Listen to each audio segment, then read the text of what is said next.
کیوں جی چلے گئے فضا میں آپ لوگ ہیں؟ آج تو جلدی ہو گیا وقت کے اوپر.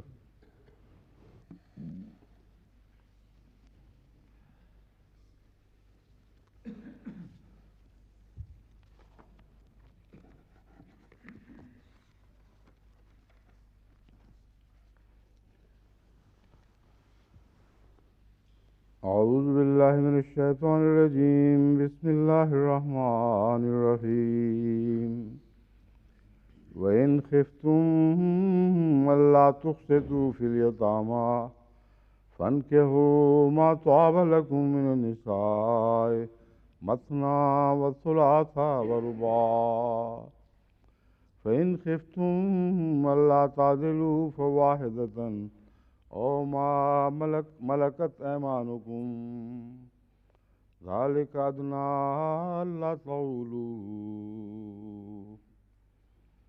اور اگر تم یہ خوف رکھتے ہو کہ یتیموں کے بارے میں انصاف سے کام نہیں لے سکو گے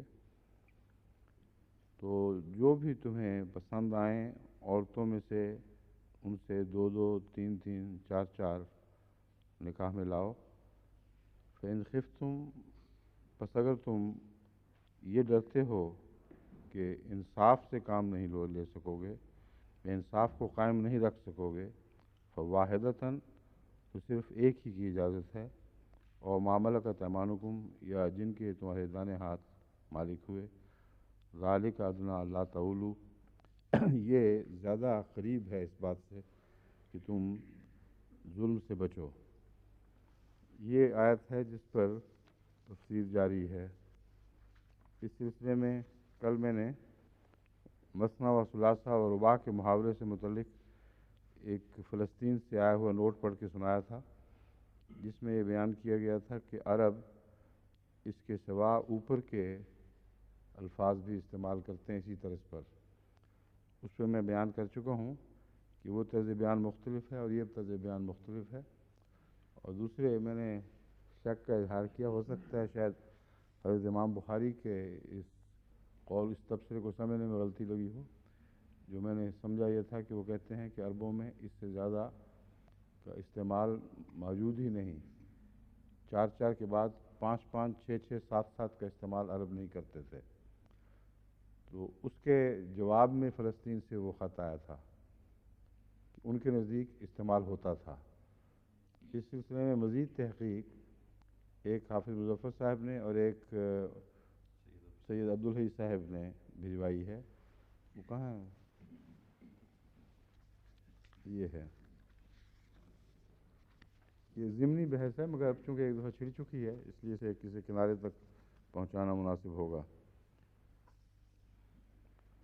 حافظ صاحب نے تو بہت باریکیوں میں اتر کے لغوی نحوی بحثیں اٹھا کر یہ دکھایا ہے کہ عربوں میں اس کے علاوہ دوسرے استعمالات بھی زیر بحث آئے ہیں، لیکن خلاصہ اس بحث کا یہ بنتا ہے کہ اکثر جنہوں نے یہ موقف اختیار کیا ہے کہ اس سے زیادہ جائز ہے، وہ محض منطقی استدلال سے نہیں، محض لغوی اور نحوی استدلال سے یہ بات کرتے ہیں.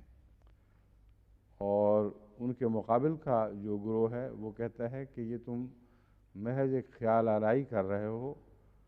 عربوں میں سماعی طور پر اس کا ثبوت نہیں ملتا کہ عرب شعراء نے یا جو حضرت صلی اللہ علیہ وسلم سے پہلے کے عرب فصحاء تھے انہوں نے اس کو اس سے زیادہ استعمال کیا ہو. رباع تک تو قطعی طور پر ملتا ہے، اس کے علاوہ نہیں ملتا. اس لیے ایک چیز ہے سماعی، وہ سماعی سے مراد یہ ہے جس کو ہم نے رواج میں استعمال ہوتے ہوئے دیکھا اور سنا ہو. تو اس پہلو سے 4 تک بات ختم ہو جاتی ہے.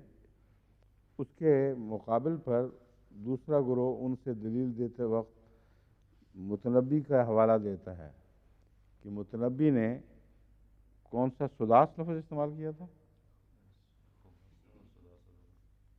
متنبی نے کہاں ہے وہ حافظ صاحب کا نوٹ؟ یہی ہے.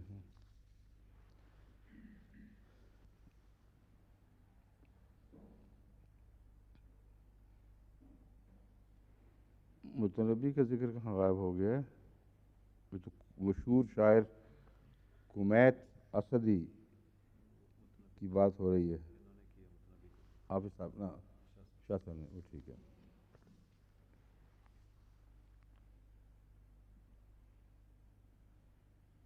متنبی نے اپنے ایک شعر میں سداس استعمال کیا ہے، سداس ہی ہے، لیکن تنقید نگاروں نے متنبی کے اس استعمال کو غیر فصیح قرار دیا ہے. چنانچہ حریری نے بھی اس پر تنقید کی ہے. جو عرب جو اہل قلم ہیں ان میں ایک بہت ہی بلند پایا چوٹی کا مقام رکھنے والے ہیں، جن کے مقامات حریری اپنے رنگ میں، اپنی فصاحت و بلاغت میں بے مثل قرار دیے جاتے ہیں. اس حریری نے اس کو تسلیم نہیں کیا کہ یہ فصیح و بلیغ بات ہے. وہ کہتے ہیں عربوں میں یہ مستعمل نہیں تھا، اس لیے گرامر کی روح سے بات گھڑ لینا اور بات ہے، اور ایک فصیح موجود کلام کے طور پر اس کو نظیر پیش کرنا بالکل اور بات ہے. بس ان سب بحثوں کا خلاصہ آخر یہی بنتا ہے کہ حضرت امام بخاری کا موقف بالکل درست ہے. یہی ان کی مراد تھی کہ فصحائے عرب میں اور بلیغ کلام بولنے والوں میں رباع کے بعد 5 5 6 6 7 7 کا مضمون نہیں ملتا. دوسرے وہ جو شعر انہوں نے بیان کیے ہیں وہ میں نے دیکھے ہیں، ان میں 5 6 6 7 7 8 8 9 9 کی کا مضمون ہے ہی نہیں. صرف 6 اور 7 اس وزن پر استعمال ہوا ہے. اس لیے ویسے ہی وہ بحث ہمارے مقصد کے بے تعلق بن جاتی ہے. جو ہے نا رباع میں ایک 2 2 ہونا، 2 مثنا و ثلاثہ و رباع، 2 2 3 3 4 4، یہ جو مضمون اور یہ محاورہ ہے یہ ان شعراء نے بھی اس طرح استعمال نہیں کیا. مثلا خماسہ کہہ کر میں نے ضربیں لگائیں یا ضرب لگائی، وہاں صاف اس شعر سے پتہ چلتا ہے 5 ضربیں لگائیں، 5 5 ضربیں نہیں. یہ کون اس وقت گن گن کے 5 5 ضربیں لگایا کرتا ہے میدان جنگ میں؟ لیکن 4 لگائیں، 5 لگائیں، 6 لگائیں، اس طرح وہ ذکر کر رہا ہے. اتنی بھی یعنی مضمون کو آگے بڑھا رہا ہے. اس شعر میں تو بہرحال 5 5 کا مضمون دکھائی نہیں دیتا، مگر ہو بھی تو وہ شعر فصیح و بلیغ شعر نہیں ہے. یہ قطعی طور پر ثابت بات ہے. عرب فصحاء اور بلیغ کلام کرنے والوں نے مثنا و ثلاثہ و رباع سے اوپر اس طرز بیان کو استعمال نہیں کیا. اور قرآن کریم نے بھی فرشتوں کے ذکر میں رباع تک بات چھوڑ دی ہے. جو اجنحتن، ذو اجنحتن کا لفظ، اولی اجنحتن، وہ 2 2 3 3 4 4 پروں والے، تو وہی بات کو ختم فرما دیا ہے. اس لیے یہ بات اب قطعی سمجھیں، اس بحث کو اب دوبارہ چھیڑنے کی ضرورت نہیں ہے. میں آپ کے سامنے 2 انگریز مصنفین کے حوالے پیش کر رہا تھا جو مجھے بہت ہی پسند آئے. ان کے دل سے دعا نکلی اور خواہش بھی پیدا ہوئی کہ اگر وہ زندہ ہوتے تو ان سے ملاقات ہوتی، مگر لفظ late fellow of Trinity College سے پتہ چلتا تھا کہ وہ فوت ہو چکے ہیں.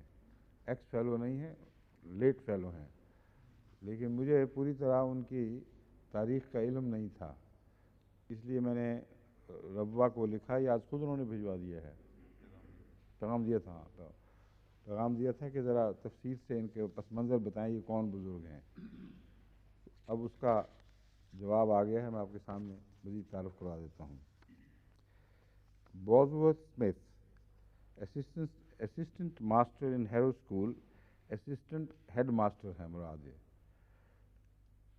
ان کی کتاب ہے Muhammad and Mohammedanism, 4 lectures delivered at the Royal Institution, London in 1874. بہت پرانی بات ہے، اور جتنی پرانی بات ہے، جس زمانے کی بات ہو رہی ہے، اتنا ہی ان کا مقام بلند ہو جاتا ہے. کیونکہ اس زمانے میں جب کہ اکثر مستشرقین تعصب میں ڈوبے ہوئے تھے، اس جرأت کے ساتھ اور اس حکمت اور عقل کے ساتھ حضرت صلی اللہ علیہ وسلم کا دفاع کرنا بہت بڑی نیکی ہے. اور واقعتاً یہ اس پہلو سے ہمیشہ مسلمانوں کو عزیز رہنے چاہیے. وازورتھ اسمتھ.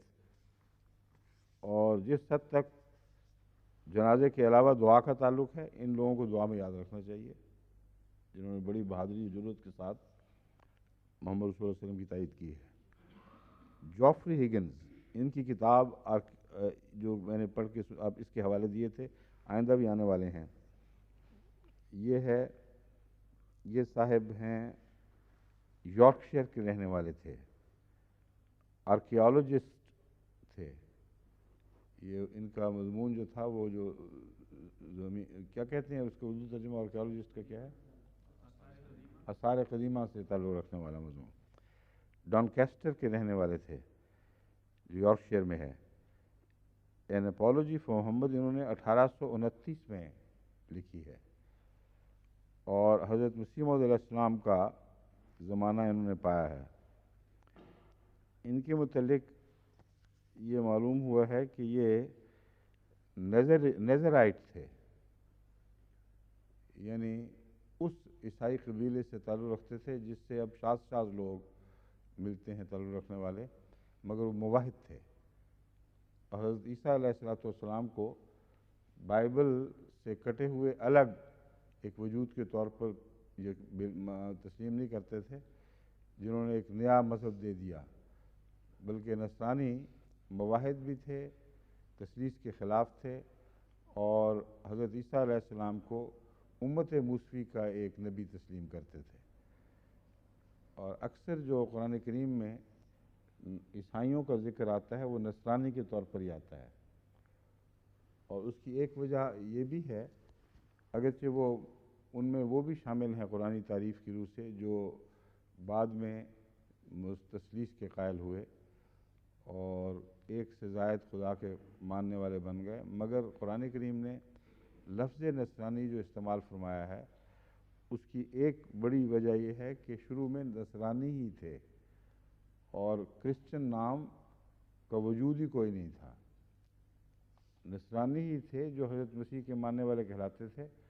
وہ جب بگڑے ہیں تو پھر کرسچنز کہلائے بعد میں اور کرائسٹ کی طرف منسوب ہونے لگ گئے.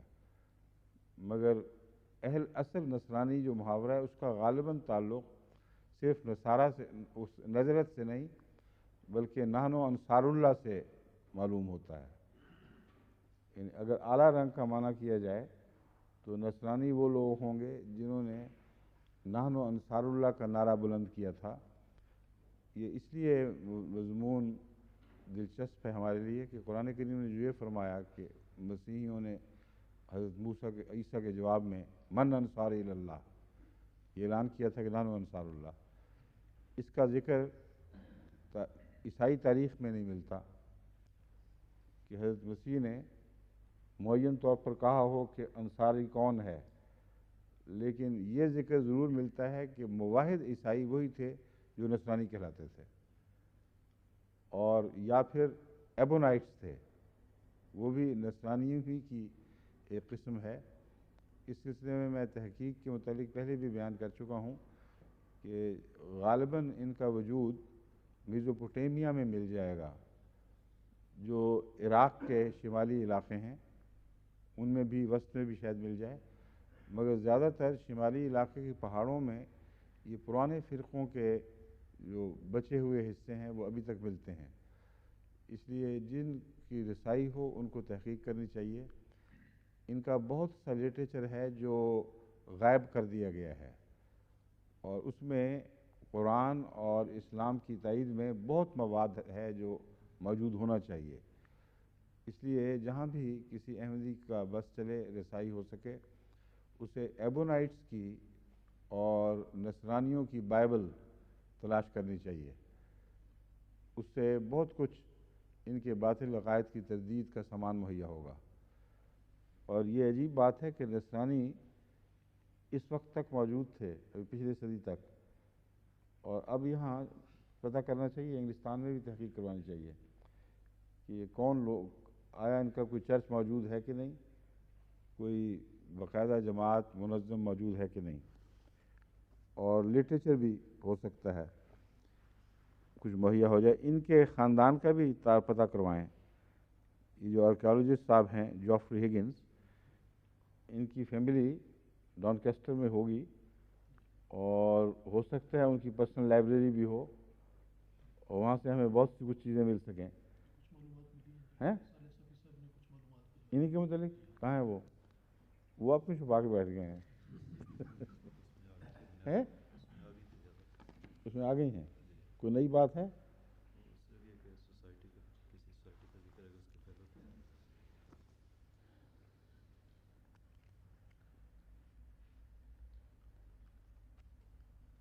یہ تو بے تعلق سی باتیں ہیں.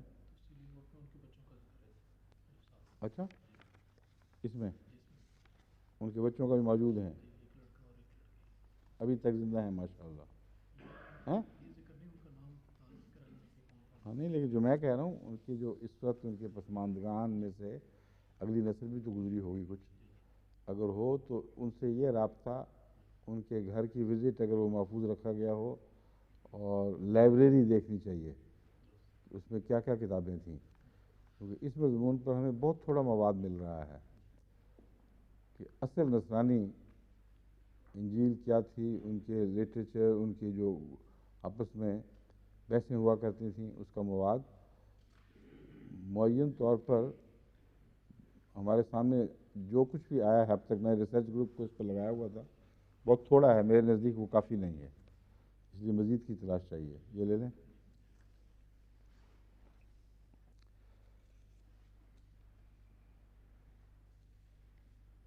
اس نے ایک اور دلچسپ کتاب لکھنے کا جو ارادہ کیا تھا اس کا مواد ضرور وہاں کہیں ملنا چاہیے اس کے نوٹس میں، وہ ضائع نہیں ہو جائے. اس لیے مجھے زیادہ دلچسپی اس لیے بھی ہے، صرف یہی نہیں کہ پرانا نصرانی لٹریچر بلکہ he had intended to exhibit ہوگا ایگزبٹ ان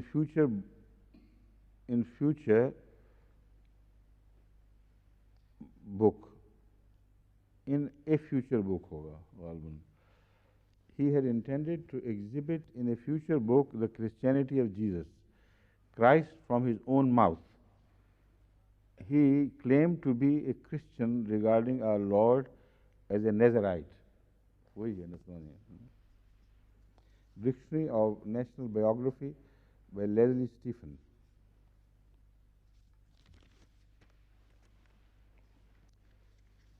یہ جو میں اقتباسات پڑھ رہا تھا اس میں کہاں تک پہنچا تھا؟ بٹ وی ہیو یہ چیز کا آپ نے ڈالا ہوا ہے.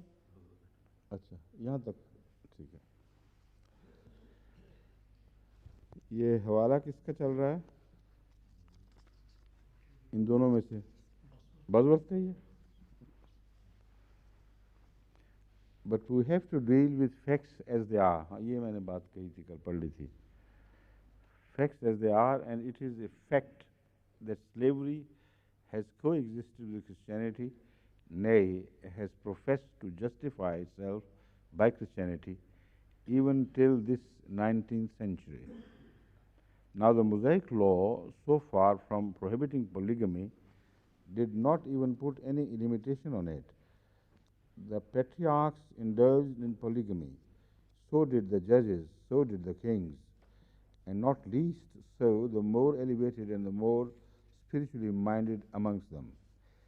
کہتا ہے جہاں تک موسیٰ کے قانون کا تعلق ہے، بجائے اس کے کہ تعدد ازدواج کے خلاف کسی قسم کا کوئی حکم اس میں ملتا ہو موسیٰ کی تعلیم میں، بلکہ موسیٰ کے قانون نے تو ازواج کی تعداد پر کوئی بھی پابندی نہیں لگائی. یعنی کم کرنا تو درکنار، اوپر کی لمٹ میں پابندی بھی کبھی کسی قسم کا کوئی ذکر نہیں ملتا. بلکہ وہ کہتا ہے دا پیٹریارکس انڈلجڈ ان پولیگمی، جو ان کے بڑے بڑے مذہبی رہنما تھے، جو چرچ وغیرہ کے سربراہ تھے پیٹریارکس، ان میں پولیگمی کا ثبوت قطعیت کے ساتھ ملتا ہے. اور ججز، قاضیون جو کتابیں ہیں نا، وہ دور جو حضرت آتا ہے بعد میں حضرت داؤد اور سلیمان کے بعد، وہ ججز کا دور کہلاتا ہے. وہ بھی کتابیں باقاعدہ ان کی اولڈ ٹیسٹمنٹ کا حصہ ہیں. اور سلاطین بھی آتا ہے اس کے بعد. آپ نے اردو ترجمہ میں دیکھا ہوگا, انگریزی میں کہتے ہیں ججز اینڈ کنگس. کہتے ہیں سو ڈڈ دا ججز, so did the kings, and not least so the more elevated and the more spiritually minded amongst them. کہتا ہے اسی طرح قاضی بھی کیا کرتے تھے اور ان کے سلاطین بھی کیا کرتے تھے. اور سب سے اہم, اگرچہ آخر پر ذکر ہو رہا ہے, جو بھی ان میں سے روحانی طور پر زیادہ بلند مقامات پر پہنچے ہوئے اور روحانی ذہنیت رکھنے والے لوگ تھے, ان میں بھی تعدد ازواج کا ذکر ملتا ہے. The man after God's own heart and the king whose wisdom and magnificence still form the folklore of so many Eastern countries can hardly be surpassed in this particular even by those Musliman princes who break the laws of the Quran and strain the traditions almost to bursting, that they may qualify their love of display or their brutal appetites. خوب لکھا ہے اس نے یہ ہے. کہتا ہے کہ وہ جب بادشاہوں کا ذکر کرتا ہے, چونکہ حضرت سلیمان کو بھی ایک ایسے بادشاہ کے طور پر یہ مانتے ہیں جو خدا کو بہت پیارا تھا. قرآن کریم نے تو نبی کے طور پر پیش کیا ہے. یہ علامتیں اور ذکر تو نبیوں والے ہی کرتے ہیں, مگر لفظ نبی نہیں دیتے ان کو, بلکہ بادشاہوں میں سے وہ جس کو کہتا ہے دا مین آفٹر گاڈز اون ہارٹ, جو عین خدا کے دل کی آرزو کے مطابق تھا.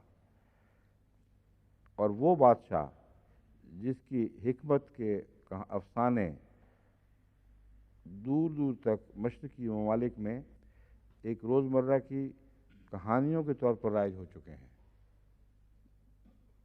فوکلور, جو مرغوب روزمرہ کی کہانیاں ہوتی ہیں, so many eastern countries, بہت سے مشرقی ممالک میں, can hardly be surpassed in this particular. کہتا ہے وہ بادشاہ, وہ بزرگ بادشاہ حضرت سلیمان تو کسی قیمت, کسی پہلو سے بھی اپنی شادیوں کے شوق اور ان پر عمل کرنے کے پہلو سے بعد میں آنے والے کسی شخص سے مات نہیں کھا سکتا, سب سے بالا رہے گا.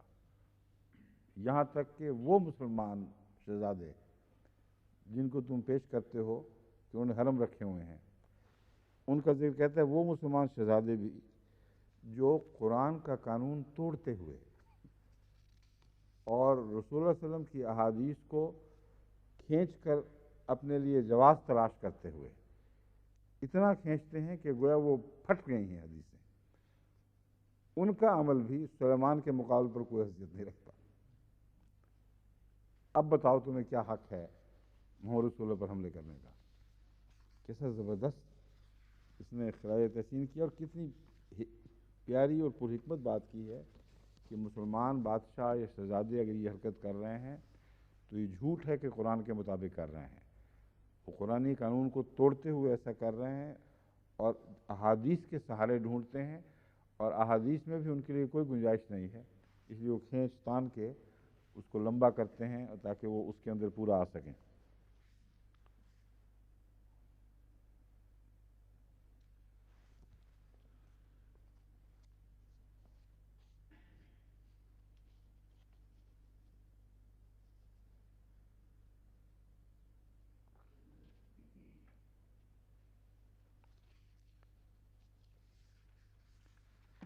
آگے ہے,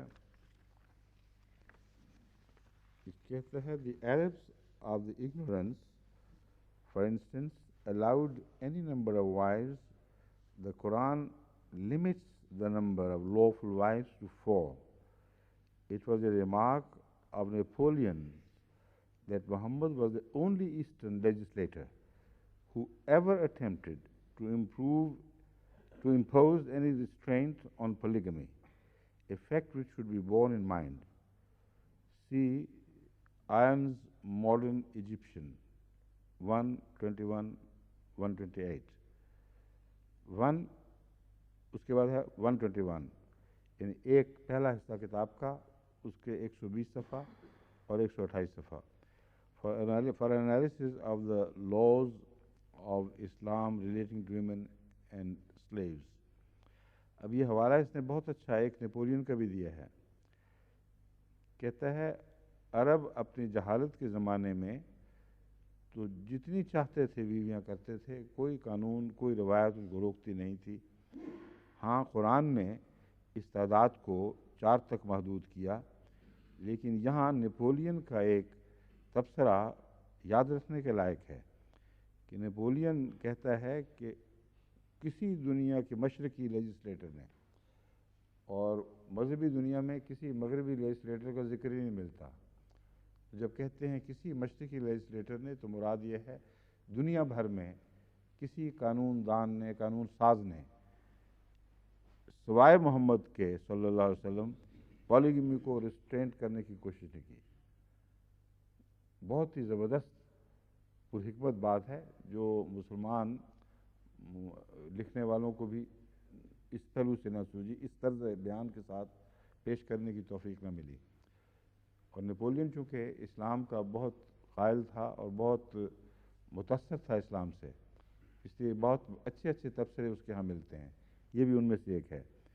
کہتا ہے ساری مشرقی دنیا میں کوئی قانون ساز ایسا نہیں آیا جس نے کبھی بھی تعدد ازدواج کے مسئلے کو کسی حدود کا پابند کرنے کی کوشش کی ہو، سوائے محمد صلی اللہ علیہ وسلم کے.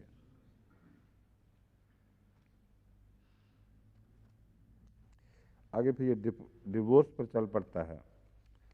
کہتا ہے ڈیورس کا بھی عجیب حال تھا، اور عورتوں کے ساتھ جو ظلم اور سفاکی ہوتی تھی ان سب کو حضرت صلی اللہ علیہ وسلم نے آ کر یہ قلم موقوف کیا اور اس کو ایک نہایت ہی اعلیٰ اخلاقی پیمانے کے مطابق قانون سازی فرمائی. یہ قانون سازی کا حوالہ رسول اللہ علیہ وسلم کی طرف دیتے ہیں، مگر ظاہر بات ہے کہ شریف النفس ہے، مسلمان تو نہیں ہوا تھا، اس لیے یہ تو نہیں کہہ سکتا کہ محمد رسول اللہ کو خدا نے یہ بتایا. اگر یہ کہتا تو پھر یہ بحث اٹھانی اس کے لیے ممکن نہ رہتی کہ رسول اللہ علیہ وسلم کا قصور تھا کہ نہیں تھا. وہ ایک قانون دان کے طور پر، ایک قانون ساز کے طور پر آپ کو پیش کرتا ہے اور ہر الزام کی بریت کرتا ہے.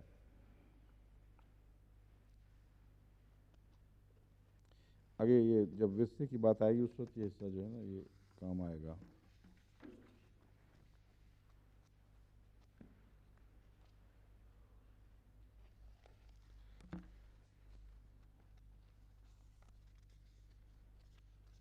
اس ملک میں اچھے اچھے لوگ آ کے گزر گئے ہیں، خاک میں کیا صورتیں ہوں گی کہ پہنا ہو گئیں. ان کو یہ اتنا زیادہ اچھالتے بھی نہیں اپنے لٹریچر میں، اسی لیے کیونکہ شریف لوگ تھے.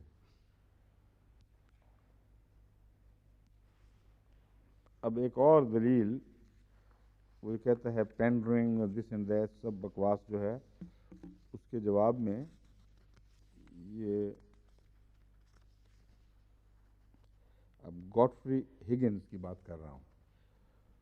اس نے اپالوجی فار محمد صفحہ 75 پر یہ لکھا ہے: The simple austerity of his daily life to the very last, his hard mat for sleeping on, his plain food, his self-imposed menial work, point him out as an ascetic rather than a voluptuary in most senses of the word.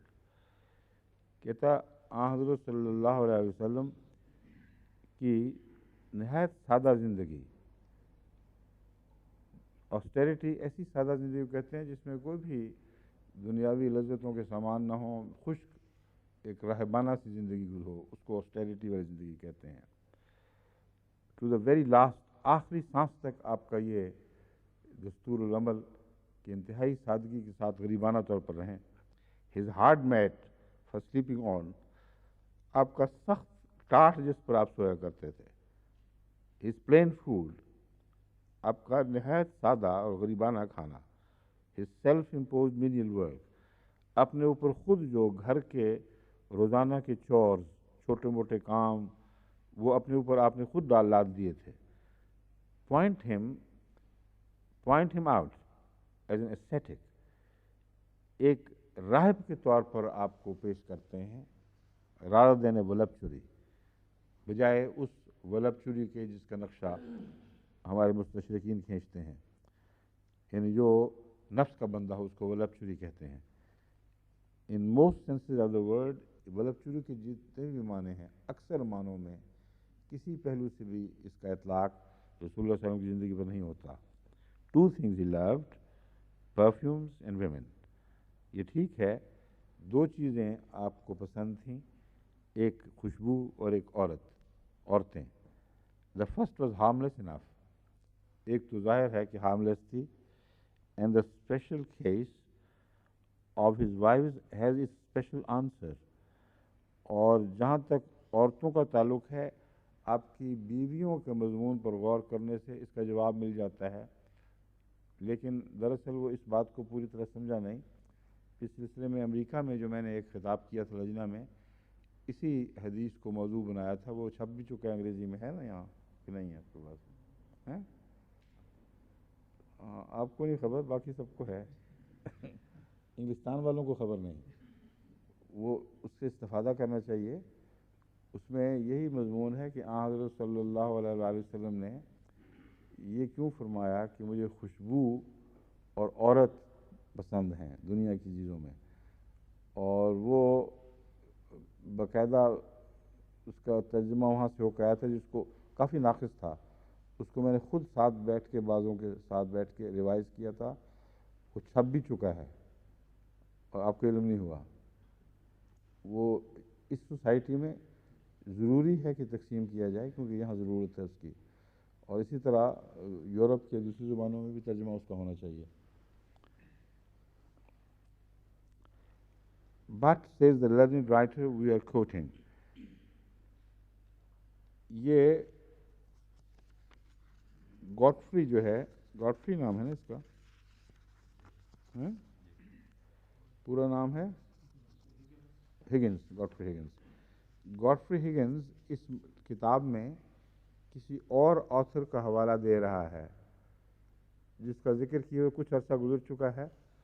تو اب یہ پھر دہراتا ہے. But says the learned writer we are quoting, کہتے ہیں لیکن جو قابل لکھنے والا ہے وہ مزید کہتا ہے اور اب ہم کوٹ کرتے ہیں اس کو.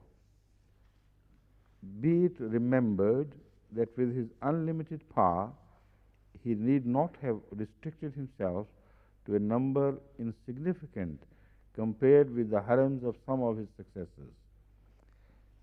کہتا یہ دوست لوگوں کو یہ بات بھولنی نہیں چاہیے کہ حضرت محمد مصطفیٰ صلی اللہ علیہ وسلم کو اس سوسائٹی میں جب آپ کو پوری طرح نبی تسلیم کیا گیا ہے لامحدود طاقت تھی. جو چاہتے، اگر وہ خود بنانا چاہتے تو جو چاہتے بنا سکتے تھے اور اپنے آپ کو پابندیوں میں نہ جکڑتے خود ہی.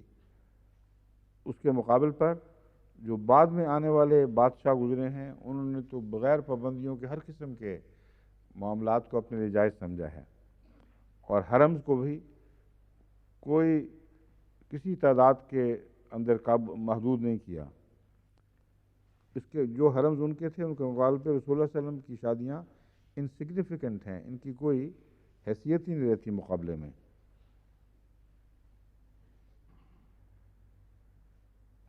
پھر دوسری بات کہتا ہے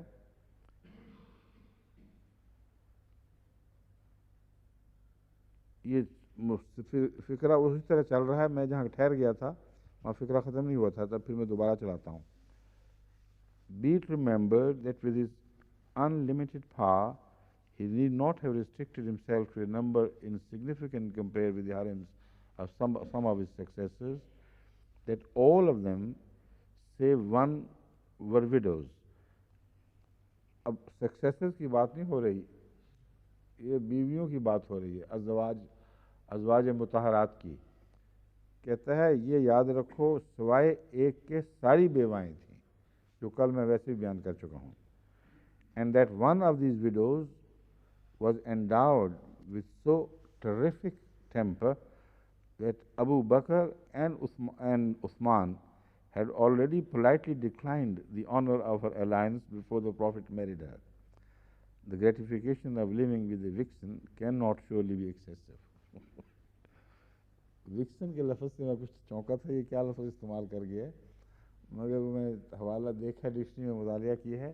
عام طور پر تو لومڑی کو کہتے ہیں نا، مگر ڈکشنریاں دیتی ہیں کہ سخت تیز مزاج عورت کو بھی وکسن کہتے ہیں، جو بات بات پر بھڑک اٹھے اور مصیبت پڑی ہو گھر میں. تو یہ اب یہ کہہ رہا ہے کہ یاد رکھو کہ وہ ساری بیوائیں تھیں سوائے ایک کے، اور ایک ان میں سے ایسے مشتعل مزاج کی تھیں کہ آن حضرت صلی اللہ علیہ وآلہ وسلم کے عقد میں آنے سے پہلے حضرت ابو بکر اور عثمان کو ان کی شادی پیش کی گئی، لیکن انہوں نے توبہ کی کہ نہیں، کیونکہ ان کا مزاج مشہور تھا. کہتا اب مجھے یہ بتاؤ کہ ایک ایسی عورت سے شادی کرنا جس کی یہ شہرت ہو، اس کو تم عیاشی میں شمار کرو گے؟ کوئی عقل کی بات، عقل کے ناخن، ہوش کے ناخن لو، عقل کی بات کرو. کوئی اور حکمت ہو سکتی ہے، اس کو عیش و عشرت کی طرف مائل انسان یہ حرکت نہیں کر سکتا. تو لفظ تو سخت بولے ہیں، لیکن چونکہ رسول اللہ علیہ وسلم کی تائید میں لکھے ہیں، اس لیے ہم ان کو پڑھ کے سنا رہے ہیں. Several of these marriages must have been entered into from the feeling that those women, those whose husbands had fallen in battle for the faith and who had thus been left unprotected, had a claim upon the generosity of him who prompted the fight. یہ مجھے اس لیے بھی اس کا خوشی ہوئی دیکھ کے کہ کل جو میں نے بات پیش کی تھی کہ یہ وجہ ہو سکتی ہے غالباً ایک مستشرق کو جو مسلمان بھی نہیں ہے، اس کا مزاج ایسا صاف ہے کہ یہی بات وہ آن حضرت صلی اللہ علیہ وسلم کی طرف نیت کے لحاظ سے منسوب کر رہا ہے. کہتا واضح بات جو دکھائی دے رہی ہے وہ یہ ہے کہ ایسی بیواؤں سے شادی کرنا جن کے خاوند جہاد میں شہید ہو گئے، وہ جہاد جو خود آپ نے جس کی تلقین فرمائی تھی، اس کو کسی پہلو سے بھی سوائے اس نیک نیت کی کہ نہیں سمجھا جا سکتا کہ آپ سمجھتے تھے کہ میری اولین ذمہ داری ہے اور میں ان کا پناہ گاہ بنوں، کیونکہ میری وجہ سے بیوہ بنی، یعنی میری وجہ سے مراد ہے کہ میری تعلیم پر عمل کرنے کے نتیجے میں یہ بیوائیں بنیں. اور یہی مضمون ہے جو حضرت زینب کے تعلق میں جو زید کی متعلقہ تھیں صادق آتا ہے، کیونکہ حضرت زینب بن جہش کو بھی آن حضرت صلی اللہ علیہ وآلہ وسلم کے ارشاد پر حضرت زید کے ساتھ بیاہا گیا. اور عرب جو خصوصاً مکہ کے قریش اور معززین تھے، وہ ہرگز پسند نہیں کرتے تھے کہ ان کی عورتیں غلاموں سے بیاہی جائیں. اور حضرت زید چونکہ غلام تھے، اس پہلو سے طبی طور پر ایک ذہن پہ ایک تردد سا تھا، کھلے لفظوں میں بیان کیا جائے یا نہ کیا جائے. پر حضرت زینب نے آن حضرت صلی اللہ علیہ وسلم کے ارشاد کی پیروی میں اور آپ کا پاس رکھتے ہوئے وہ شادی قبول کر لی. جب وہ طلاق ہونے کو آئی تو پھر رسول اللہ صلی اللہ علیہ وسلم قرآن کے بیان کے مطابق بار بار زید کو سمجھاتے رہے کہ تم طلاق نہ دو. اور عجیب ظلم ہے کہ مفسرین میں سے بعض مسلمان مفسرین میں سے وہ یہ کہہ رہے ہیں کہ رسول اللہ صلی اللہ علیہ وسلم کا نعوذ باللہ دل آ گیا تھا اور شرما رہے تھے دنیا سے، اس لیے اللہ تعالیٰ نے حکم دیا کہ بالکل کرو، بے شک ٹھیک ہے، کوئی حرج نہیں. حالانکہ قرآن واضح طور پر فرما رہا ہے کہ بار بار وہ زید کو خدا کا خوف دلا رہے تھے کہ اللہ کا خوف کرو اور اس کے ساتھ نبھا کرو جہاں تک ممکن ہے.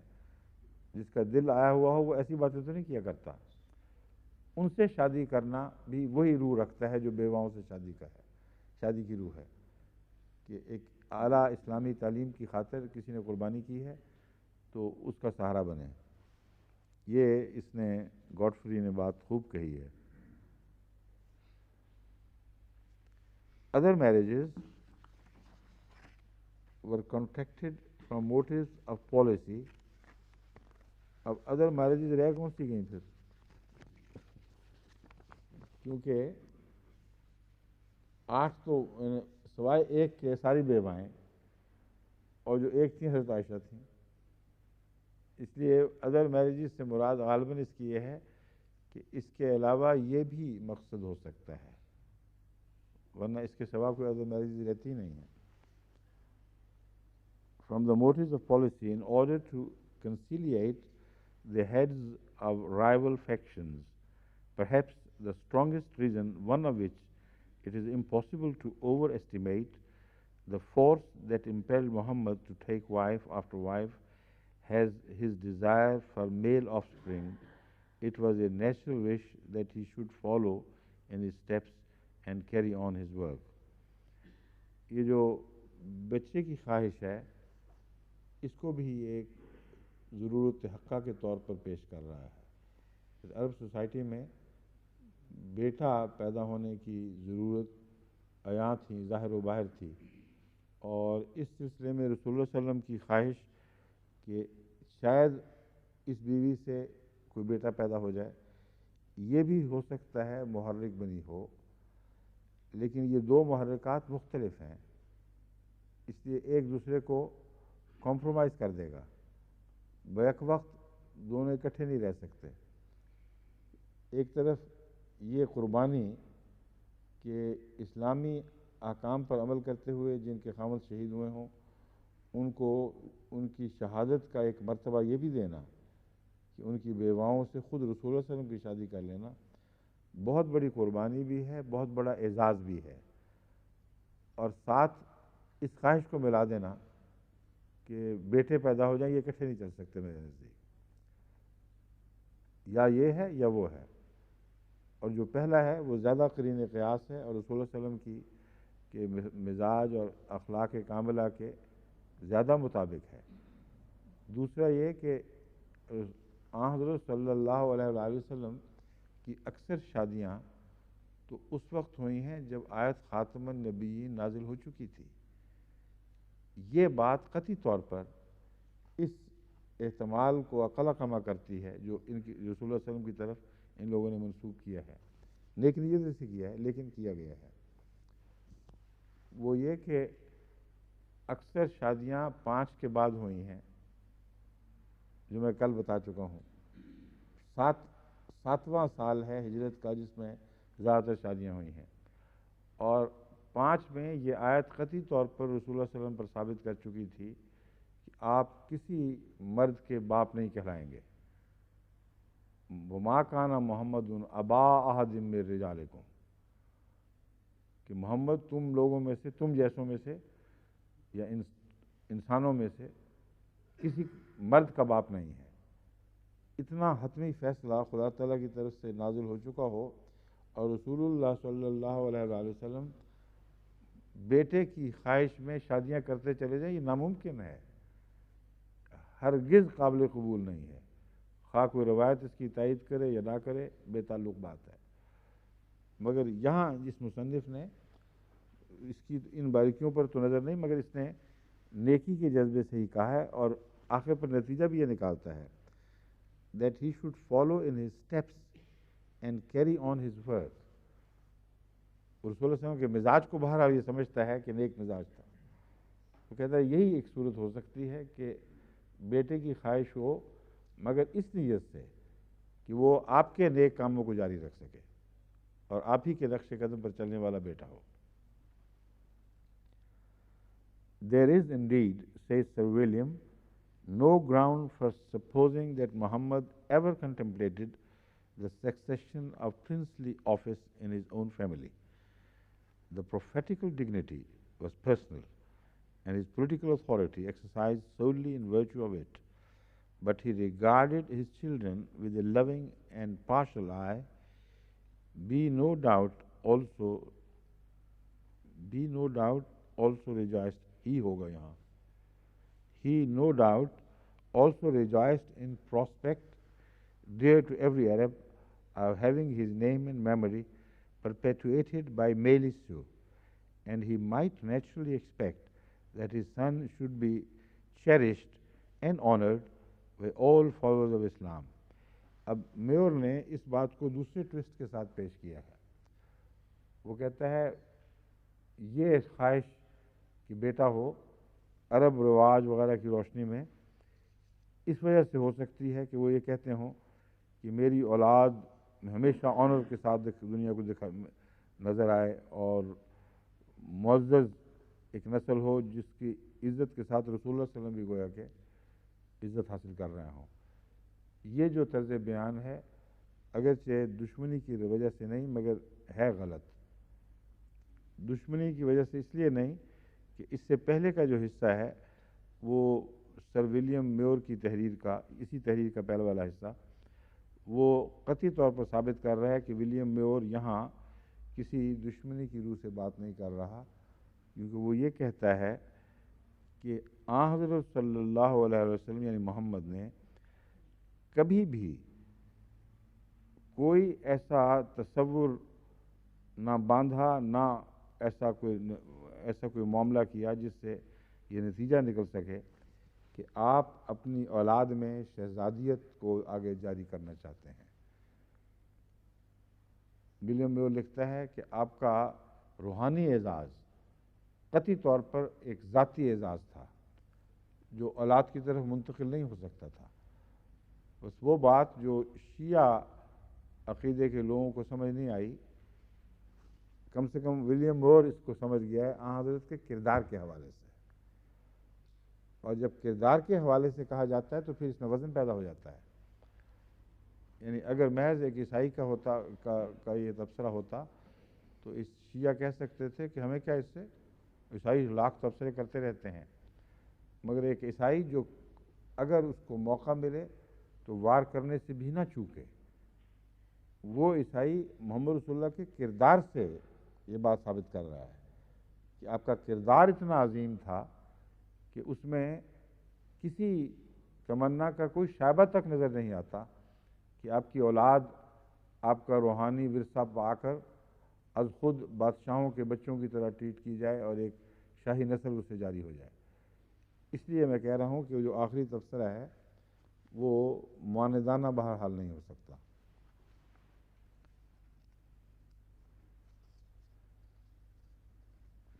پھر یہی مضمون نگار اب بات کو آگے بڑھاتے ہوئے لکھتا ہے for 25 years Muhammad remained faithful to his elderly wife.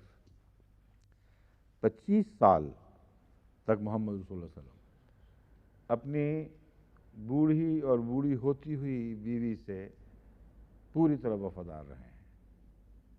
ایک ادنا سا بھی اشارہ اس کے برعکس کہیں نظر نہیں آتا. For 25 years, Muhammad remained faithful to his elderly wife, and when she was 65, جب حضرت خدیجہ 65 سال کی عمر کو پہنچ گئی ہیں, and they might have celebrated their silver wedding, اور وقت قریب تھا کہ آپ سلور جوبلی اپنی مناتے شادی کی. He was as devoted to her as when first he married her. اسی طرح آپ کا تعلق محبت کا اور وفا کا استوار رہا جیسا کہ اس وقت تھا جب آپ نے نئی نئی شادی کی تھی. During all those years there was never a breath of scandal. کہتے ہیں ان 25 سالوں کے دوران ایک لمحہ بھی ایسا نہیں گزرا جبکہ اسکینڈل کو معمولی سی ہوا بھی دی گئی ہو. بریتھ آف اسکینڈل کا مطلب ہے کہ ایک چھوٹا سا سانس سا بھی آیا ہو جس میں اسکینڈل پھیلانے کی کوشش کی گئی ہو, یعنی ہوا کے طور پر بھی کوئی ایسا ذکر نہیں ملتا. Never a breath of scandal. Thus far, Muhammad's life will bear microscopic scrutiny. کہتا ہے یہ وہ دور ہے جس میں مائکروسکوپ سے بھی دیکھو تو محمد رسول اللہ علیہ وسلم کی ذات ہر عیب سے پاک دکھائی دے گی, ہر داغ سے مبرہ دکھائی دے گی. Then Khadija died, and though he married many women afterwards, some of them rich in youth and beauty. اور اگرچہ بعد میں آپ نے اور بھی بہت سی شادیاں کیں، بعض بیویاں نہ صرف حسن میں بلکہ مال و دولت کے لحاظ سے بھی غنی تھیں، کافی متمول تھیں. He never forgot his old wife and loved her best to the end. وہ آپ نے اس بقیہ چھوٹے سے دور میں بھی کبھی ایک لمحہ کے لیے بھی اپنی بیوی کو فراموش نہیں کیا اور loved her best. سب بعد میں آنے والیوں سے زیادہ اس سے پیار کیا. رسول صلی اللہ علیہ وسلم کا ایک قول لکھتا ہے when I was poor she enriched me when they called me a liar. She alone believed in me. When all the world was against me, she alone remained true. میں کیسے اس بیوی کو بھلا سکتا ہوں کہ جب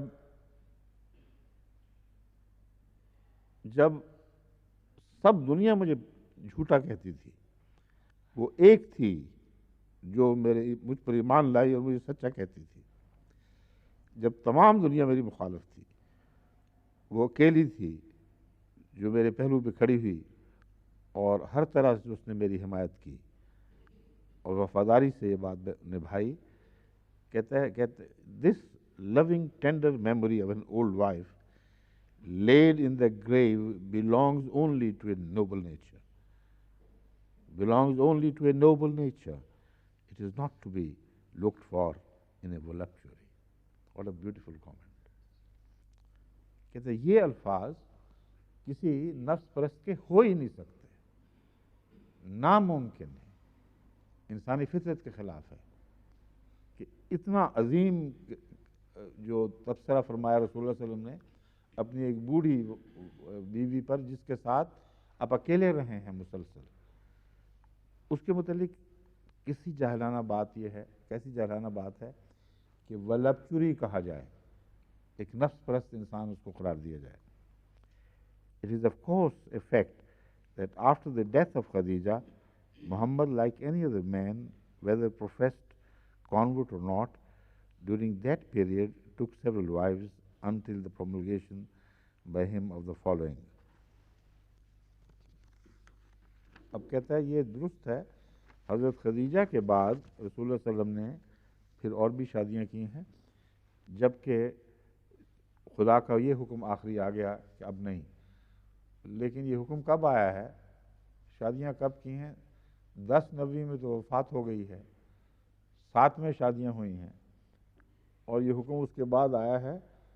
تو صاف پتہ چل رہا ہے کہ عملاً وہ رسول اللہ علیہ وسلم کی شادی کا جو دور تھا اور وہ حکمتوں کا دور جن کی وجہ سے شادیاں کی گئی تھیں وہ ختم ہو رہا تھا، کیونکہ 7 کے بعد پھر کوئی ایسی جنگیں نہیں ہوئی ہیں جو نمایاں طور پر جن میں شہداء کا ذکر ملتے. فتح مکہ ہو گئی ہے اور فتح مکہ کے بعد رسول اللہ علیہ وسلم کا وصال بہت قریب تھا اور اس لیے اس وقت شادی کا جو مرحلہ ہے وہ بے محل دکھائی دیتا تھا. اس لیے دراصل وہ پیشگوئی تھی رسول اللہ علیہ وسلم کے وصال کے قرب کی، یعنی یہ نہیں تھا کہ تو چاہے گا میں روک رہا ہوں. عملاً اس میں یہ بات تھی کہ اب ایسا وقت نہیں رہا، یہ محل نہیں ہے کہ اب اور شادیاں کی جائیں. مگر ضرورت بہرحال حنین کے وقت تو پیدا ہوئی ہوگی، اور بھی بعض ایسے مواقع آئے ہیں جہاں شہادتیں ہوئی ہیں، مگر جیسا کہ میں نے بیان کیا ہے زندگی کے دن اتنے تھوڑے تھے کہ اس میں کسی شادی کا کوئی سوال مناسب اور برمحل نہیں تھا.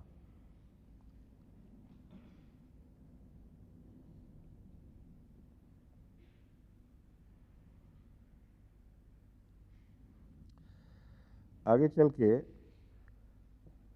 کہتا ہے he therefore offered them the alternative of either gracefully separating themselves. اچھا یہ وہ مناہی والا حکم نہیں بیان کر رہا، یہ کہہ رہا ہے کہ جب رسول اللہ صلی اللہ علیہ وسلم نے بعض ان کے جھگڑوں کی وجہ سے، بعض نامناسب حرکتوں کی وجہ سے بعض کی، خدا تعالیٰ کے ارشاد کے مطابق یہ اعلان کر دیا کہ اگر تم چھوڑنا چاہتے ہو تو جاؤ میں تمہیں دولت دوں گا، تمہیں سہولت کے سارے سامان مہیا کروں گا، تم خوشی کے ساتھ مجھ سے علیحدگی اختیار کر لو۔ اس وقت سے رسول اللہ صلی اللہ علیہ وسلم نے کیا کیا، یہ اب وہ بات چلا رہا ہے، کہتے اس وقت تک شادیاں کی، اس کے بعد پھر شادی نہیں کی۔ He therefore offered them the alternative of either gracefully separating themselves from him and enjoying life and its immediate good, which has denied them so long as they were with him۔ اب یہ بھی بہت اہم نقطہ ہے، کہتا ہے کہ رسول اللہ صلی اللہ علیہ وسلم کے ساتھ شادی کرنا دنیا کی لذات سے کنارہ کشی اختیار کرنا تھا۔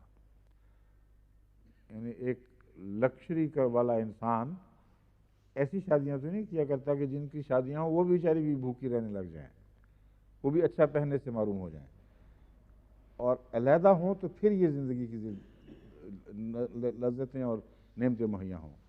بس اس آیت سے یہ استنباط بہت ہی عمدہ استنباط ہے، کہتا ہے یہ کہہ رہے ہیں خدا کے حکم سے کہ اچھا اگر تمہیں علیحدہ ہونا ہے تو پھر تمہاری لذت کے دنیا کی زندگی کی سہولتوں کے سارے سامان میں مہیا کرتا ہوں، اس لیے اس میں کوئی گھبرانے کی بات نہیں ہے، مجھے چھوڑ کر دنیاوی پہلو سے تم بہت بہتر ہو جاؤ گی۔ which was denied them so long as they were with him, and saving themselves the privation and hardship that such a life entailed۔ اور اس طرح اس زندگی کی سختی سے بھی وہ نجات پا جائیں گی جو محمد رسول اللہ صلی اللہ علیہ وسلم کے ساتھ زندگی بسر کرنے کے ساتھ ایک لازمہ تھیں۔ یعنی ایسی سخت زندگی تھی کہ وہ کوئی آسان بات نہیں تھی کہ آپ کے ساتھ رہیں۔ اور remaining with him and practicing benevolence in weal and woe for a yet higher recompense from God۔ کہتا ہے یا یہ چوائس ہے یا دوسرا چوائس عیش و عشرت کا نہیں ہے، بلکہ یہ ہے کہ practicing benevolence in weal and woe for a yet higher recompense from God، کہ وہ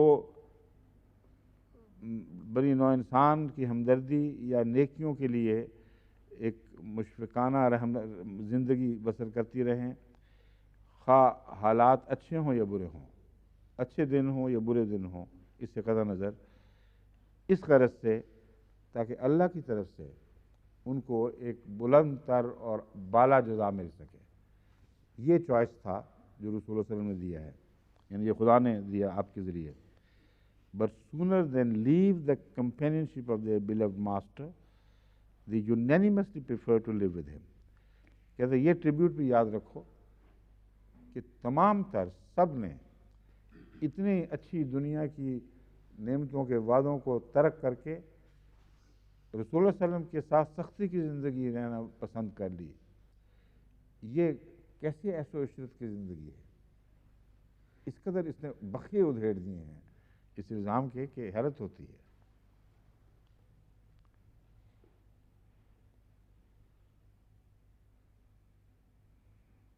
Could he not then use his husband's his name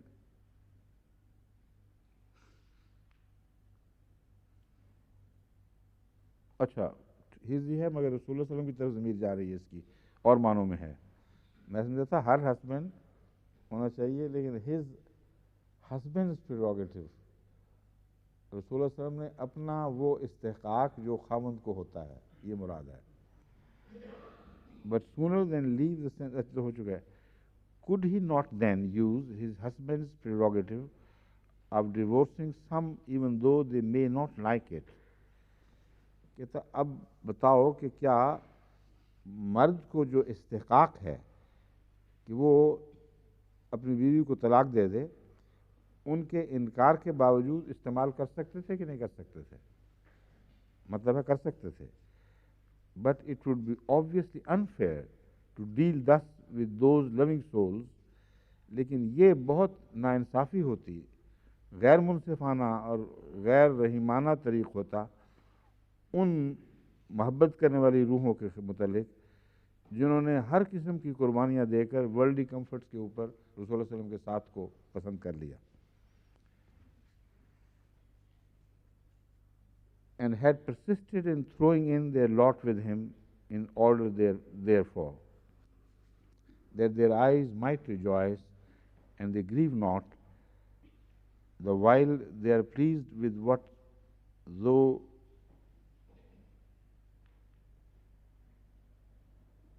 نہیں ہے دو ہے. ٹائپنگ میں کافی غلطیاں ہوئی ہیں کیونکہ دو تو میں نے کوئی نہیں رکھتا یہاں. اب یہ فکرہ یوں ہے that their eyes might rejoice, تاکہ تیرے ساتھ رہیں اگر چاہیں، اس لیے کہ ان کی آنکھوں کی ٹھنڈک اس میں ہے. and they grieve not، اور تجھ سے علیحدگی کا دکھ نہ ان کو سہنا پڑے. the while they are pleased with what thou does give each of them، جبکہ وہ اس بات سے خوش ہیں کہ تو ان میں سے ہر ایک کو جو چاہے دے. ان کو اس کی کوئی حرص اور کوئی لالچ نہیں، کوئی رقابت نہیں ہے کسی سے. وہ دل کی پوری خوشی کے ساتھ اس پر راضی ہیں. پھر اس کے بعد کوئی وجہ نظر نہیں آتی کہ محمد رسول اللہ علیہ وسلم کو طلاق دے دیتے. It became the imperative duty of Muhammad to retain all his wives. کہتا ہے یہ نتیجہ نکلتا ہے. لمبا کوٹ اور پھر یہ فکرہ یہاں ختم ہوتا ہے، اس لیے میں نے ٹکڑوں میں اس کا ترجمہ آپ کے سامنے رکھا، مگر فکرہ یہاں مکمل ہوا ہے. کہتے یہ ساری باتیں محمد رسول اللہ علیہ وسلم کے لیے کوئی گنجائش نہیں چھوڑتی تھیں کہ آپ اس کے بعد کسی کو طلاق دیتے. The utmost he could do at this stage was to refrain from marrying any more, even on the demise of some or all of them. کہتے ہیں زیادہ سے زیادہ اس وقت آپ یہ احسان کا سلوک ان سے کر سکتے تھے کہ اس واقعہ کے بعد پھر کسی سے شادی اور کوئی شادی نہ کرتے، خواہ ان میں سے کوئی فوت ہو جاتا تب بھی نہ کرتے، خواہ ساری ہی فوت ہو جاتی تب بھی نہ کرتے. یہ اس نے ایک سوال اٹھایا ہے. This he imposed upon him as a rule. کہتے ہیں ایگزیکٹلی یہی چیز ہے جو آپ نے خود اپنے اوپر ایک قانون کے طور پر وارد فرما لیا. Surely this is not, as has been said, that whilst the Prophet allowed his followers only 4 wives, he took more than a dozen himself. کہتے ہیں یہ لکھنے والے جن کا فکرہ لکھتا ہے کہ کس قدر بدتمیزی ہے، ایسے شخص کے متعلق یہ لکھ رہے ہیں کہ وہ دوسروں کو تو 4 اور آپ 12 تک کر لیں شادیاں.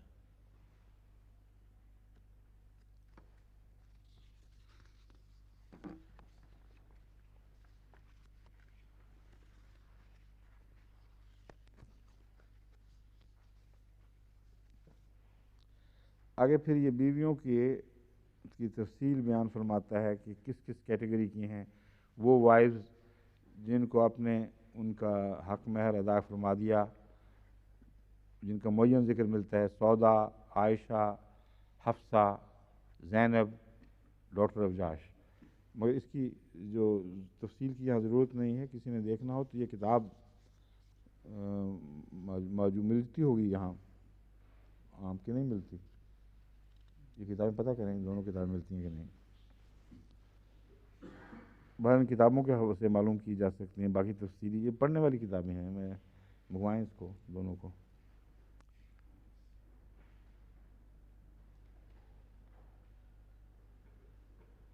All these were to be retained by Muhammad as lawful wives, and this was a provision.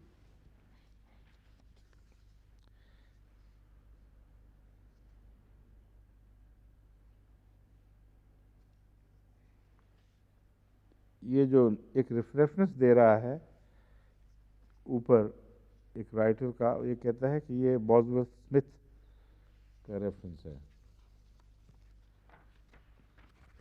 پہلے گزرا نا رائٹر کا. ہاں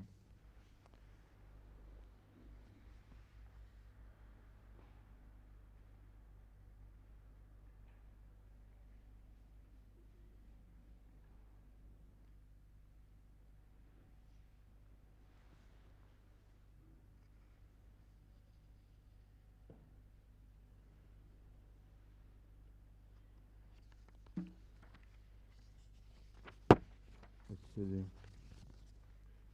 یہ بھی ہو گیا بوزورتھ کا. اب ہے بائبل کی تعلیم کی روح سے کتنی شادیاں جائز تھیں یہ تو میں بیان کر چکا ہوں. ان کے حوالوں میں آ گیا ہے کہ بائبل نے کہیں کوئی ریسٹرکشن نہیں لگائی، مگر جو حوالے ہیں وہ میں آپ کے سامنے رکھ دیتا ہوں جہاں قطعیت کے ساتھ اور تسلسل کے ساتھ یہ ذکر ملتے ہیں. پیدائش باب 16 آیت 3، پیدائش باب 26 آیت 34، پیدائش باب 28 آیت 8 و 9، پیدائش باب 29 آیت 23 تا 30، پیدائش باب 30 آیت 4، پیدائش باب 30 آیت 9، 1 سموئیل باب 25 آیت 40، 1 سموئیل باب 25 آیت 43، 1 سموئیل باب 27 آیت 3، 2 سموئیل باب 5 آیت 13، 2 سموئیل باب 11 آیت 27، 1 تواریخ یعنی کرونیکلز جس کو انگریزی میں کہتے ہیں باب 3 آیت 1 تا 4، اور 1 تواریخ باب 14 آیت 3، اور سلاطین کنگز جس کا میں پہلے بھی ذکر کر چکا ہوں 1 سلاطین باب 11 آیت 1 اور 1 سلاطین باب 11 آیت 3. یہ حوالے ہیں، اگر کسی نے مزید دیکھنا ہو تو تعدد ازدواج کا ذکر یا تعدد ازواج کا ذکر ان حوالوں میں ملتا ہے.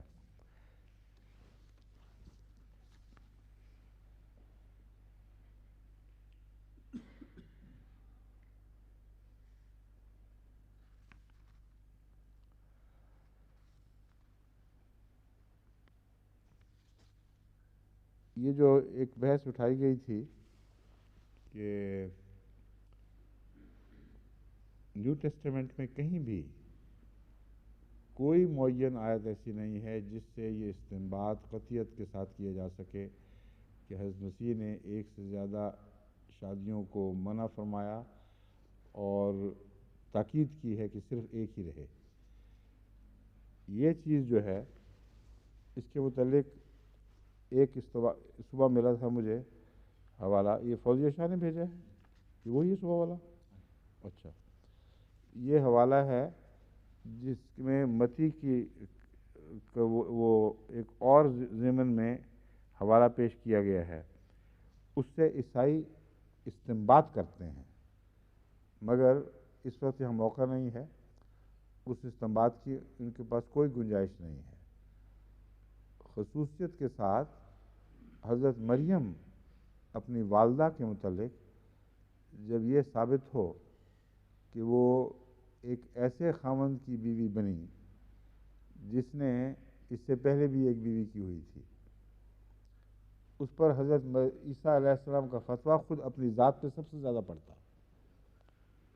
اور ایک اور بات کو عیسائی کبھی سامنے نہیں رکھتے اور مسلمان لکھنے والوں نے بھی اس کو نوٹ نہیں کیا کہ اگر حقیقتاً قانونی نظر سے دیکھا جائے تو عیسائیت کی روح سے ایک سے زیادہ خاوندوں کی بھی اجازت ہونی چاہیے، نہ صرف یہ کہ ایک کی پابندی ہو. اور حضرت مسیح کے حوالے سے ہی یہ بات میں ثابت کرتا ہوں. اور جتنے پادری ایسے ملتے ہیں جو کہ بعض دفعہ گستاخی پر آمادہ ہوتے ہیں رسول اللہ علیہ وسلم کی، یا جیسے غیر پادری بھی ملتے ہیں، ان کے سامنے یہ بات رکھا کرتا ہوں تاکہ کچھ ان کو اپنی بات کی تلخی کا مزہ بھی ملے. اور جواب پوچھتا ہوں، آج تک جواب نہیں ملا. حضرت مریم کا معاملہ بہت ہی دلچسپ ہے. ایک پہلو یہ ہے کہ حضرت یوسف، یعنی پہلے حضرت یوسف نہیں بلکہ اس دور کے یوسف، ان سے بیاہی گئیں جن کی پہلے شادی تھی اور اس سے بچے ہوئے. دوسرا یہ کہ جس وقت بیاہی گئیں اس وقت بائبل کی روح سے خدا سے ایک بچہ پیٹ میں تھا. تو کیا خدا ناجائز تعلقات رکھنے والا خدا تھا یا ان کی حیثیت ایک قانونی بیوی کی شمار کرو گے؟ اگر قانونی بیوی کی حیثیت نہیں تو حضرت مسیح کی پیدائش کو تم کیا کہو گے اگر پھر یہودیوں سے کیا جھگڑتے ہو؟ پھر تمہارا اپنا یہ موقف ہو جائے گا کہ یہ تو چلتا ہے مذہب میں، کوئی حرج نہیں. اور اگر حضرت مسیح کی والدہ خدا کی بیوی نہیں تھی تو پھر بچے کی کیا حیثیت ہے؟ یہ جو مضمون ہے یہ کوئی فرضی بات نہیں، قرآن کریم نے وضاحت کے ساتھ اس کو اٹھایا ہے اور اسی سے میری توجہ اس طرف گئی تھی. قرآن کریم میں فرماتا ہے وَأَنَّا بدیع السماوات والارض انا ولم تکن لہ، اس سے پہلے آیت کے ٹکڑا کیا ہے وہ یاد تو ہے روزانہ مگر اچانک توجہ پھیرنے کی وجہ سے بدل گئی، ذہن سے اتر گئی ہے. انا یکون لہ ولد، انا یکون لہ ولد ولم تکن لہ صاحبہ. یہاں صاحبہ واضح طور پر بیوی کے معنوں میں ہے کہ اس کا بیٹا ہو کیسے سکتا ہے جبکہ اس کی بیوی کوئی نہیں تھی. بس اگر بیٹا تھا تو مریم اس کی بیوی تھی، کیونکہ خدا کی طرف ناجائز تعلقات ویسے ہی منسوب نہیں ہو سکتے کیونکہ نوع ہی ایسی الگ، یعنی کسی قیمت پر انسانی ذہن کے کسی گوشے میں بھی یہ تصور نہیں آ سکتا کہ اللہ تعالیٰ کسی سے شادی کرے. لیکن عیسائیوں کو اس بات کی سمجھ نہیں آ رہی. ان کو سمجھانے کے لیے اللہ تعالیٰ نے ایک بہت ہی پیارا نقطہ بیان فرمایا ہے کہ اس خدا کا بیٹا ہو کیسے سکتا ہے جبکہ اس کی بیوی نہ ہو. اور بیوی کا لفظ اس لیے ضروری ہے کہ حضرت مریم کے ساتھ نعوذ باللہ من ذالک خدا کے کوئی ناجائز تعلقات تو نہیں ہو سکتے. اس لیے جب ہوئی شاید بیٹا ہوا تو خدا کی بیوی بن گئی. بس یہ ایک اور مسئلہ اٹھ کھڑا ہوا ہے کہ کیا اللہ تعالیٰ نے حضرت مریم کو یوسف سے شادی سے پہلے طلاق دے دی تھی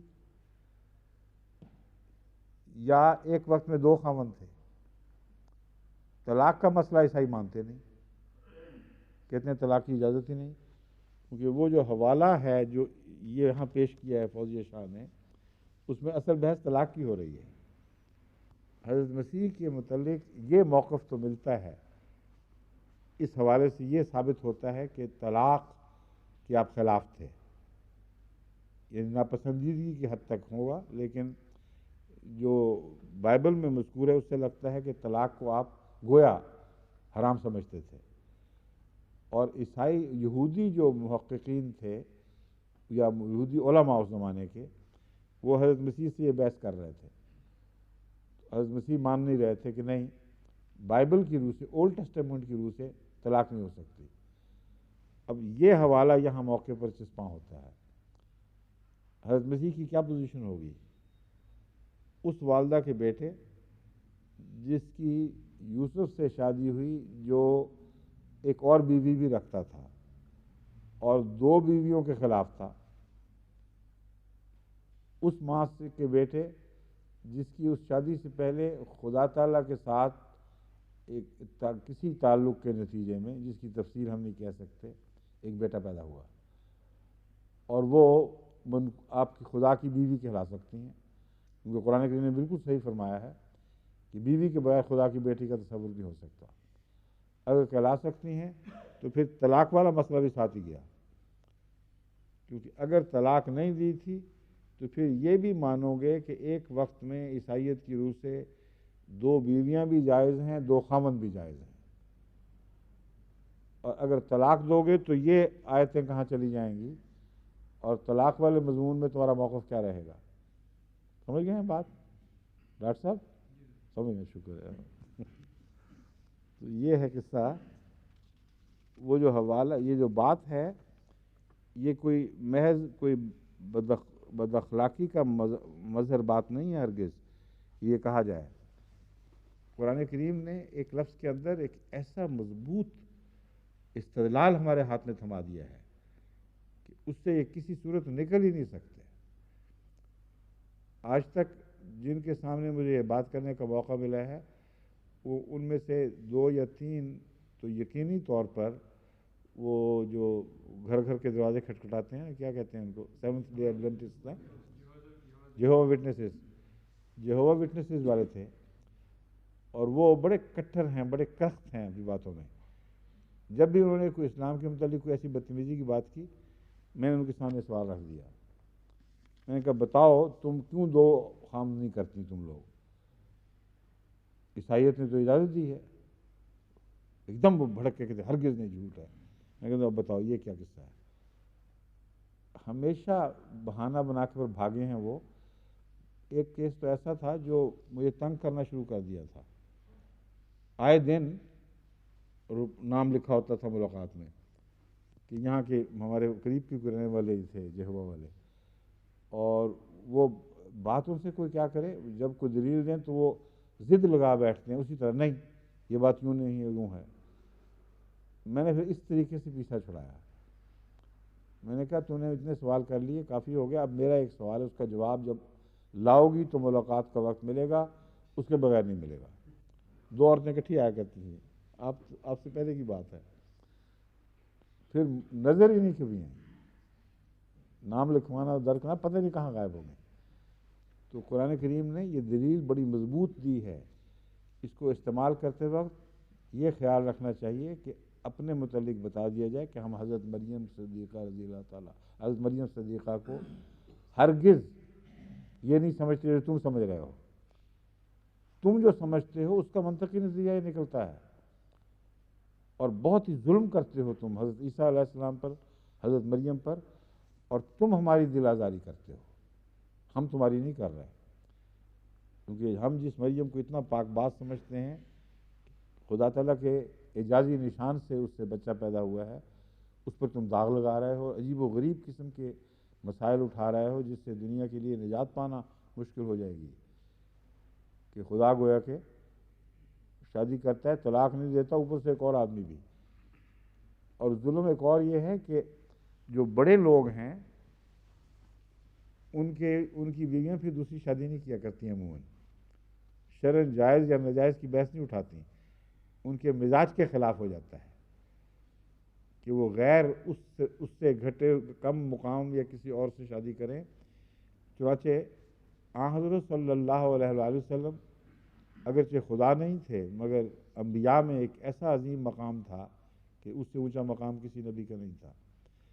اس لیے یہ مسلک باقی انبیاء کے متعلق بھی ہوگا، مگر رسول اللہ صلی اللہ علیہ وسلم کے متعلق قطعیت سے ملتا ہے کہ آپ کے بعد آپ کی بیویوں کے کسی اور سے شادی کرنے کا کوئی امکان نہیں تھا، اور قرآن کریم نے اس کو کلیتاً رول آؤٹ کر دیا ہے. امہات کہنا ان معنوں میں ہے، اگرچہ منہ سے کہنے سے کوئی بیٹا تو نہیں بن جاتا کیونکہ انسان کے منہ کی بات ہے، مگر جب خدا امہات کہہ دے تو ہر دوسرا وجود جس کی طرف ماں کا حوالہ ہے وہ حرام ہو جاتا ہے. بس یہ کیس ہے حضرت رسول اللہ صلی اللہ علیہ وسلم کی ازواج مبارکہ کا، اور خدا کی زوجہ مبارکہ کا کیا بنے گا؟ اگر طلاق بھی مانو گے تو کیسے نعوذ باللہ من ذالک، نعوذ باللہ من ذالک، خدا کی زوجہ مبارکہ صاحبہ جس کو قرآن کہتا ہے وہ کسی اور سے شادی کرتی؟ تو ایسا لچر خیال ہے، ایسا عقیدہ ہے جس کی کوئی بنیاد نہیں ہے، نہ بائبل میں، اولڈ ٹیسٹمنٹ میں، نہ نیو ٹیسٹمنٹ میں. یہی حوالہ جو ہے نا یہ اس مسلک کو تو ثابت کرے نہ کرے، اس کو تو ضرور ثابت کرتا ہے. سنا دوں گا پڑھ کے؟ اب چھڑ گئی یہ بات تو چھیڑ ہی دیتے ہیں پوری. میتھیو 19:4-5. جہاں تک ہمارے تحقیق کے گروہ نے کوشش کی ہے اس آیت کی تلاش میں جس کو عیسائی حضرت عیسیٰ کی طرف ان معنوں میں منسوب کرتے ہیں کہ آپ نے قطعیت کے ساتھ ایک سے زیادہ شادیوں سے منع فرمایا، یہ بحث تھی. اس سے پہلے میں کروا چکا ہوں تحقیق. اس وقت تو کوئی ایسی معین آیت ساتھ نہیں آئی تھی. ایک آئی تھی جو مشکوک تھی، یعنی اس سے استنباط کئی قسم کے ہو سکتے ہیں. جو عیسائی مصنف بوزورتھ نے لکھا ہے اس نے بالکل یہی بات لکھی ہے. وہ کہتا ہے کہ ہرگز کوئی ایک آیت بھی ایسی نہیں جس کو قطعیت کے ساتھ ایک سے زیادہ شادیوں کے خلاف استعمال کیا جا سکتا ہو. کہتا ہے 20 جو ہیں گاسپلز ان میں اس کا کوئی حوالہ نہیں ملتا. یہ آیت ہمارے ریسرچ گروپ نے نکالی کہ ایک پادری نے اس کو کوٹ کیا ہے اپنی کتاب میں. وہ یہ ہے Matthew 19:4-5. He replied, "Have you not read that the Creator from the beginning made them male and female, and that he said, 'This is why man must leave his father and mother and cling to his wife, and the two become one body.'" This quote forms the Christian view that Jesus condemned polygamy. Our Lord does not directly forbid polygamy or even allude to the subject. یہ بھی ماننا یہاں بھی کہتا ہے اس سے ہم استنباط کرتے ہیں اگرچہ ہمارے لارڈ نے براہ راست پلیگمی کو حرام قرار نہیں دیا. No case of polygamy amongst the Jews is presented in the gospel narrative. کہہ رہے لیکن یہ بات بھی ہے کہ گاسپل کی بیانات میں یہود کی پولیگمی کا کوئی حوالہ بھی نہیں ملتا. یہ مضمون ہی نظر انداز کر دیا گیا ہے. And when a wife is mentioned, it is stated or implied in the account that she is the only wife. کہتا ہے یا تو بیان کیا گیا ہے واضح طور پر یا امپلائڈ ہے کہ وہ ایک ہی بیوی ہوگی. اب کیسی فلنسی اور بے وزن دلیل ہے جو یہ پیش کر رہے ہیں. بائبل کو تسلیم بھی کر رہے ہیں, حضرت عیسیٰ علیہ السلام بھی تسلیم کر رہے ہیں, اور اس کے باوجود چونکہ انہوں نے حوالہ نہیں دیا اس لیے پولیگمی کے خلاف یہ بات جاتی ہے. The special evil of Jewish society was the facility of divorce, men putting their wives for any often a trifling cause, to which Jesus replied in the above quote. کہتے ہیں مبحث یہ تھا کہ یہودی اپنی بیویوں کو, یا ایک سے زائد بیویاں بھی ہوتی تھیں, ان کو طلاق دے دیا کرتے تھے معمولی عذر رکھ کر. ادنا سا قصور دیکھتے تھے تو ظالمانہ طور پر طلاق دے دیا کرتے تھے. ان کے خلاف حضرت عیسیٰ نے یہ فرمایا تھا اصل میں.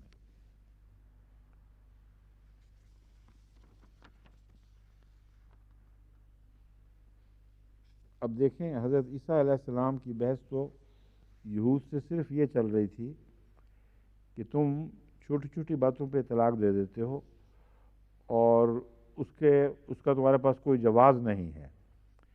اس بات کو بھول جاتے ہو جو بائبل میں آغاز ہی میں لکھی ہوئی ہے کہ خدا نے مرد کو عورت کا جز بنایا اور وہ ہمیشگی کا ساتھ ظاہر کرنے والا محاورہ ہے.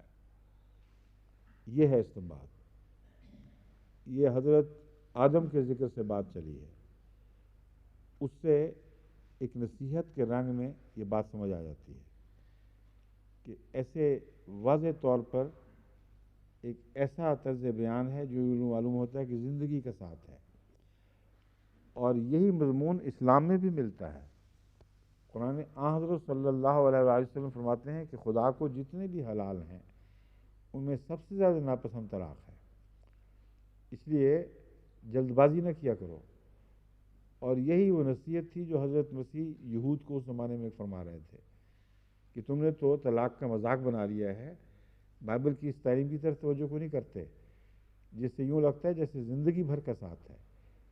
اسی لیے لائف کمپینین, رفیقہ حیات, یہ القاب ملتے ہیں بیوی کے لیے مختلف زبانوں میں. اس سے آگے اس کو کھینچ کر ایک بیوی پر محدود کرنے کا کوئی جواز نہیں ہے, کیونکہ جس بائبل کو حضرت عیسیٰ علیہ السلام تسلیم کر کے پیش کرتے ہیں اسی بائبل میں اسی جگہ سے پھر آگے ایک سے زائد بیویوں کے تذکرے شروع ہو جاتے ہیں اور مسلسل آگے بڑھتے چلے جاتے ہیں. بڑے بڑے عظیم انبیاء جن کے متعلق رسول حضرت مسیح کی طرف کسی قسم کا سخت کلمہ کوئی عیسائی بھی منسوب نہیں کر سکتا, حضرت ابراہیم, حضرت اسحاق, حضرت یعقوب, اسماعیل کو چھوڑ بھی دو تو یہ ساری وہ نسل ہے جو ایک سے زائد شادیاں کرتی چلی آئی ہے. بس ان کا یہ کہنا عیسائیوں کا کہ چونکہ ان کا ذکر نہیں فرمایا جنہوں نے زیادہ شادیاں کی ہیں۔ اس سے ثابت ہوتا ہے کہ مسیح ایک شادی کے قائل تھے، نہایت ہی لغو اور بودا خیال ہے۔ بس حضرت مسیح موعود علیہ السلام کا یہ بیان قطعی ہے، اور تمام مذاہب پر نظر ڈال کر آپ نے فرمایا ہے کہ دنیا کی کسی الہی کتاب میں تعدد ازدواج پر تم کہیں کوئی پابندی نہیں دیکھو گے سوائے قرآن کریم کے، اور یہ قرآن کا ایک امتیازی نشان ہے، اور اللہ کی شان ہے کہ وہ کتاب ہمیں عطا ہوئی جو ہر پہلو سے ہر مضمون میں بالا رہتی ہے۔ استثناء کے حوالے سے پولیگمی ریفرنسز جو ہیں وہ میں آپ کو بتاتا ہوں۔ ایک اور استثناء کا حوالہ ہے،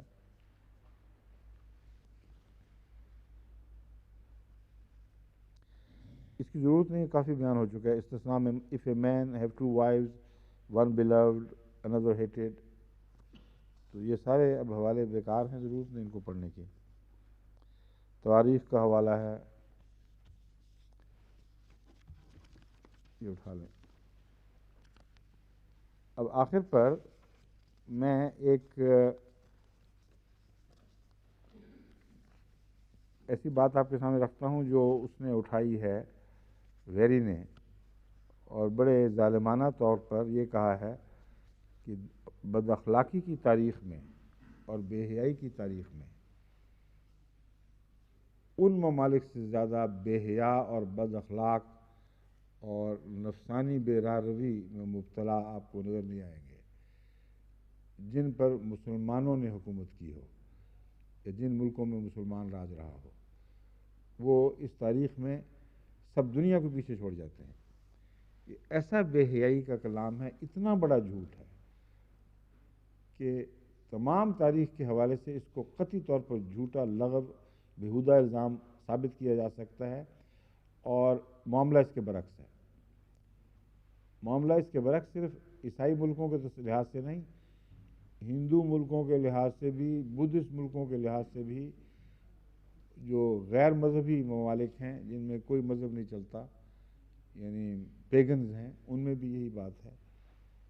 ہر دنیا کا انسان جو اسلام کی تعلیم سے باہر زندگی بسر کر رہا ہے، وہ پاکیزگی، صفائی اور ازدواجی تعلقات کی پاکیزگی اور عورتوں سے تعلقات کے تعلق میں اسلام سے بہتر نمونہ کہیں نہیں دکھا سکا، نہ دکھا سکا، نہ دکھا سکتا ہے۔